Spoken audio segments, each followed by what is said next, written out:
Pour que la crise sanitaire ne débouche pas sur une crise économique, la CTG lance un fonds d'urgence de 8,7 millions d'euros avec les communautés de communes et d'agglomérations. Une aide aux entreprises sous la forme d'un prêt à taux zéro, plafonné en fonction du chiffre d'affaires de chaque société.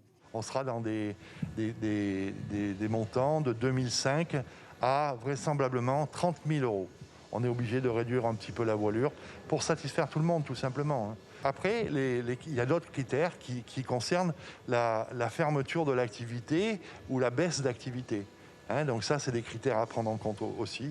Aujourd'hui, on voit que le bâtiment continue à tourner, donc on ne peut pas considérer que le bâtiment sera pris en compte à 100%. 1200 entreprises se sont déjà portées candidates à ce fonds d'urgence, une initiative complémentaire à celle de l'État.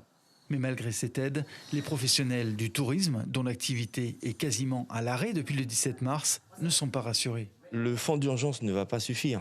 Aujourd'hui, ce que je demande à tous ces opérateurs, c'est qu'en plus des aides qui sont attribuées par l'État et par la collectivité territoriale de la Guyane, c'est que nous puissions, voir de quelle manière accompagner davantage ces entreprises lorsque ce virus aura pris fin.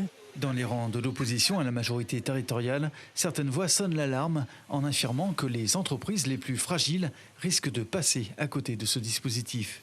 On devrait penser plus fortement à ces très petites, ces micro-entreprises unipersonnelles qui n'ont même pas de salariés et qui, pour une grande partie d'entre elles, passeront certainement en dessous des radars puisqu'elles ne sont pas éligibles au secteur bancaire.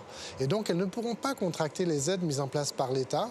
Et donc, selon moi, l'aide mise en place par la CTG devrait le prévoir de façon plus claire.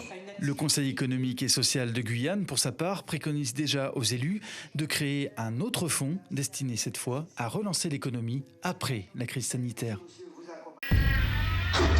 Suivez l'info sur Guyana Première, télé, radio et Internet.